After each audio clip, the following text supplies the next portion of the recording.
That was a scary time because for the first time it felt like my body wasn't working the way it was meant to. There's a whole spectrum of symptoms that women can have. I want every PCOS patient to know that they're not alone.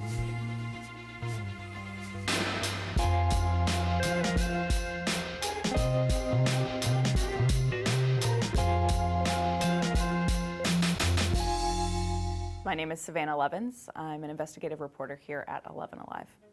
Okay, so a little over a year ago, I went to my OBGYN.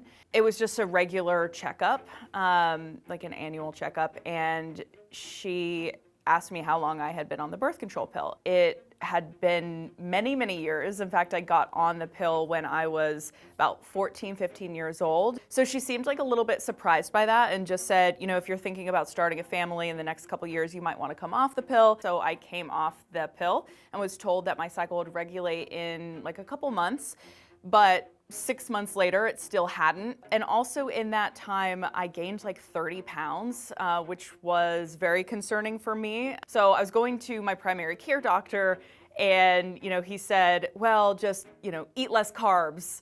It was like 8, 9 months later and it still hadn't regulated. I still could not get rid of this weight. So I sought, I think at that point, my 6th opinion, a different doctor, and finally just put my foot down and said, something is not right. I got some blood work done, and then the doctor sat across from me and said, you meet the criteria for PCOS. That was the first time I've ever heard that word. I am Sasha Ati, founder and executive director of PCOS Challenge, the National Polycystic Ovary Syndrome Association. I was diagnosed with PCOS in 2008. This became a defining moment in my life because I felt dismissed, and after doing my own research, realized that there were millions of others who felt the same way. They were searching for answers, they were searching for support, and so I decided to found the nonprofit PCOS Challenge in an effort to get evidence-based information to people, patients, their family members, and also healthcare providers. Well, one of the biggest issues is the lack of awareness, not only in the general population, but also within our healthcare provider community as well. Up to 70% of patients are going undiagnosed. Yet PCOS is a fairly easy diagnosis. This is an easy enough thing to bring to your doctor if you recognize it as something that bothers you or something that's abnormal. I'm Dr. Desiree McCarthy-Keith, and I'm a fertility specialist here in Atlanta. So PCOS is extremely common. It's the most common reproductive condition for women of reproductive age, and there's a whole spectrum of symptoms that women can have. There are 3 criteria that we look for to say, do you meet the strict definition of PCOS? And you need 2 of the 3. So the first is irregular menstrual cycles that come a little bit late, or sometimes you can skip whole months if you're not ovulating. The second is ovaries that look polycystic on an ultrasound. So the typical appearance of a polycystic ovary is multiple follicles, which are little egg sacs around in the ovary. And then the third is that polycystic ovaries make more testosterone for many women. So women can have acne, oily skin, hair on their chin, chest, around their breast. And so if you have 2 of those 3, that meets the definition for PCOS. If we're looking for the prototype and the woman who has all of those features, sometimes we can miss it because there are definitely women who have all of the features. And even if I see patients and I say, I think you have PCOS, they say, I don't think so because I don't look like the lady that I saw online. But we do see women who might have milder symptoms kind of in the middle, and we have some who really don't have any of the outward symptoms. So PCOS is an endocrine or hormonal condition. And so there are many hormone fluctuations that are associated with PCOS. It's really a metabolic syndrome when women have PCOS. So there can be weight gain, trouble losing weight, a risk of insulin resistance or prediabetes. Which means I gain weight easier and don't lose it easily at all. And so those hormone imbalances can affect the risk of developing those conditions, can affect fertility, can affect weight and things like that. A lot of times we as women tend to hide things and suffer in silence, but the fact is that PCOS puts you at higher risk, experiencing mental health disorders such as anxiety, depression. That's where patient advocacy comes in. That's where patients are now very well researched, are taking control and sharing among ourselves and using our stories to create awareness, but also change policy. I think if I had known about PCOS at the time and seen the symptoms, I would have known, or I would have known to bring it to my doctor and say, hey, could it be this? And so that's part of my healing in this too, is trying to raise awareness, and that makes me feel good. It's so common, very common for women to say, my periods were irregular when I started, when I was in puberty. I was on birth control pills until I was in my 20s, and I had regular cycles on the pills. Once I stopped the pills, my cycles became irregular or they went away. So, like teens, early 20s is when it's usually first recognized for the symptoms. I sometimes see women who are in their 30s and they're saying, I just got diagnosed with PCOS last month when they did an ultrasound and saw my ovaries look polycystic. I was 28 years old when I first got a PCOS diagnosis, which is a bit late, right? And I do think that the lack of outward symptoms of PCOS maybe delayed my diagnosis for a while. They've had PCOS the whole time, but the birth control pills were just masking that and putting the hormones in the system. So it seems like they're having a regular cycle. And then once they stop taking the birth control, then their ovaries go back to their function, which may be irregular. It's hard to determine the specific cause for PCOS. We do believe it's multifactorial. It's likely genetic. There's some exposure that goes into that also. We see it run in families. A lot of people say it's genetic, but my mother had never heard of it. No one in my family had it or had ever heard of it either. And there hasn't even been enough research into how PCOS impacts us differently based on ethnicity and race. You're more impacted metabolically if you're Black or Hispanic or even Asian. So Black women with PCOS have higher rates of obesity, have higher rates of diabetes and other metabolic disorders, as well as Hispanic women, non-alcoholic fatty liver disease. And we don't talk about this enough within BIPOC communities. Right? So many people are suffering in silence, and we should be able to have a better understanding of what that means for us as patients and how to better treat it. The main thing that I tell my patients is that we can manage the effects of PCOS, but this is not a condition that we can cure or that you can remove from the systems. The hard thing about PCOS is there's no cure. So there's no fixing it, there's no reversing it. So I think that that's where a lot of the confusion comes in. People want to improve their symptoms, but because there's no medical cure, there's 1,000 different things in between. It's, well, take this supplement, or, do this diet, or, take this medication. And then you've got 1,000 influencers trying to sell products that they're making. And even my different doctors have ordered different tests. So my endocrinologist, fertility expert, knows a lot more about PCOS, whereas not all OBGYNs, according to her, are trained in PCOS and are knowledgeable about it. I just wanted to do everything that I could on my own, in addition to the help of science and medical professionals, to make sure that I was doing everything on my end from a health perspective to give us the best chances. The treatments that we have are really always based on just lifestyle. That's always the foundation of managing PCOS. Whether you're managing your diet, having less things in the diet that can increase the risk of the insulin resistance or prediabetes, managing weight for women who are overweight or have higher BMI. If women have irregular cycles, sometimes just losing 5 or 10% of their body weight can reset those metabolic effects and help women to ovulate. It can be very difficult, and it's a difficult and a lifelong diagnosis.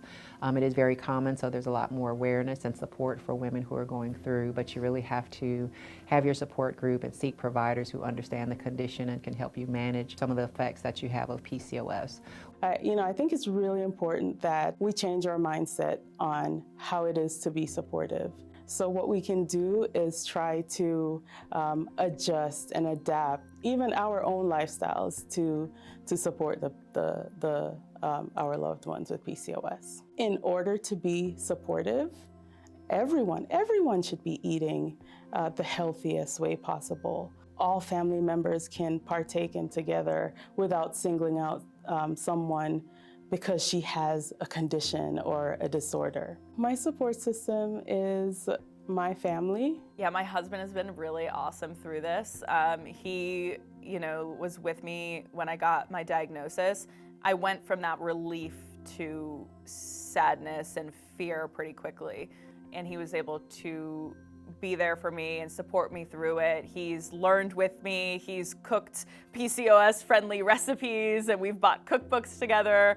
And, having a partner, especially through infertility, who really supports you and is encouraging. And, I'm sure he is stressed and anxious too, but never really shows it. So just someone that can walk that with you, be supportive, help you with maintaining the healthy lifestyle and the diet that's going to help to regulate those kind of effects, I think is important.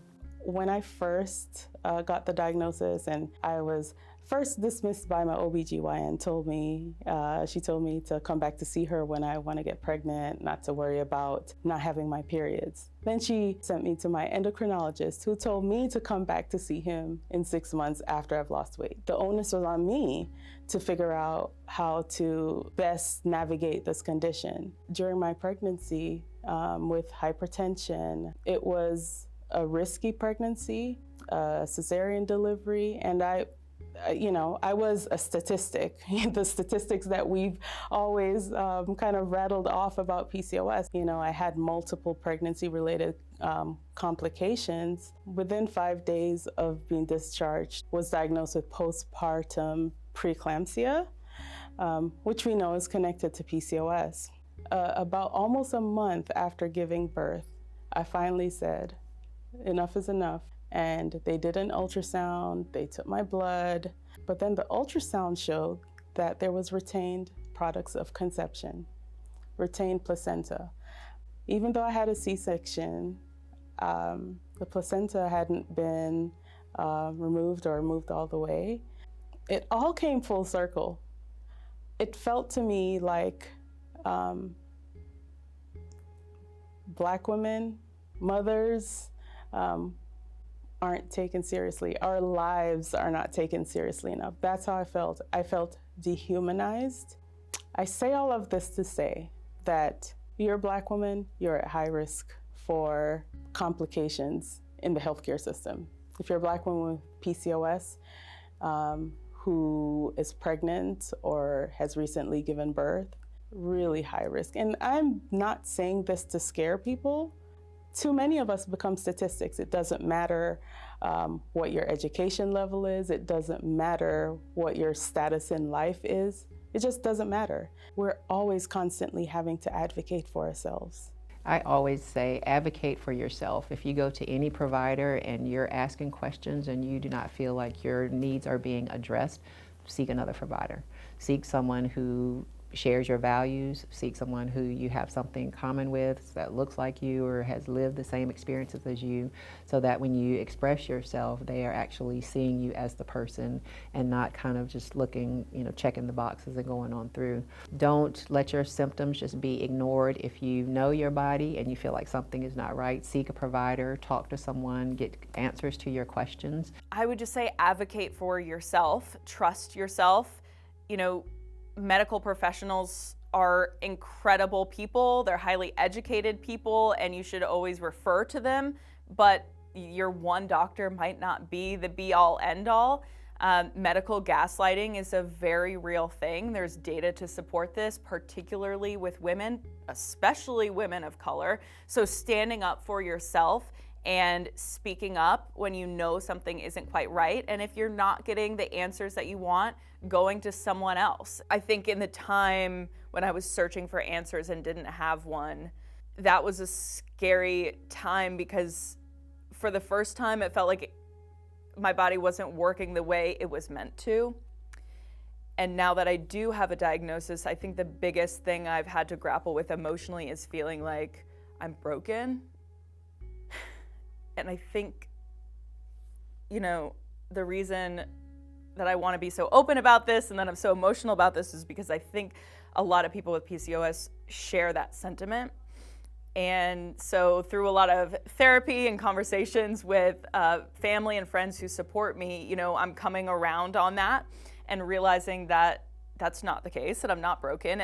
But when you're in the depths of it and things aren't working how you want them to, and you feel like you're working so hard and doing everything you possibly can, and it's still not working, especially as a woman, there's so much pressure on us to have kids and to look skinny and to look healthy and to have it all. And when your body is fighting you on those things, it feels like an attack on the most basic core level of who we are.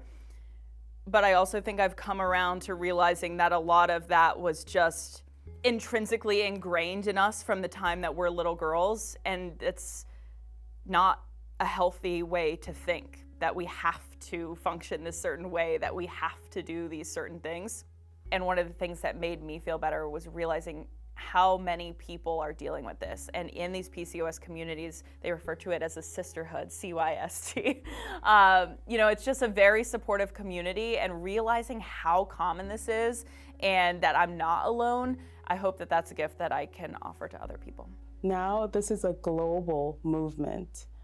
When we first started, we reached out to almost every news station there was, and we were told, and I quote, "We do enough of this type of thing."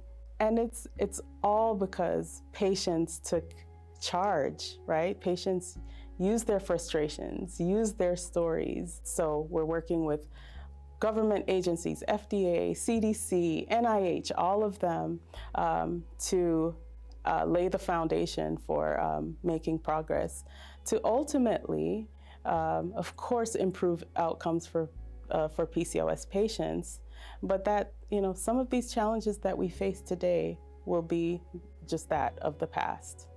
I want every PCOS patient to know that they're not alone. The symptoms may feel unique to us. It may feel that we're struggling alone. We've had events where cousins will meet each other at that event and not knowing that the other had PCOS. Speak up more to your families, to your friends. You never know. Find at least one or two trusted sources of support for yourself. So if you're diagnosed with PCOS, first you should say, what are my metabolic risks? Are there any things that I need to change in my lifestyle right now to reduce those risks? Even when you're not pregnant, there's a higher risk of the insulin resistance and prediabetes and things. Once pregnant, there's a higher risk of gestational diabetes. If women's PCOS is not well controlled, there can be a higher risk of an early miscarriage. So we talk about just having a healthy starting place before the pregnancy, but never give up hope. PCOS is not a death sentence. It's knowledge that you can move forward with, and you might have to make some changes in lifestyle, and you might have to come to accept some hard truths moving forward, but there's a community out there to support you. I do have hope. I've seen the changes, and I've seen where we've come from to where we are now. The more eyes we have on a cause to move it in the right direction, that's what gives me hope. And that's what we'll continue to do, and we'll continue to lead these efforts. There's always a possibility. There's options for you to be healthy, for you to manage your PCOS and to have a healthy life that's not impacted in a negative way by the PCOS. And for women with PCOS, you are definitely able to be pregnant, have a healthy pregnancy, and you just want to focus on any of those PCOS effects that might increase your risk for some of those conditions, but they can definitely be managed and you can still be successful.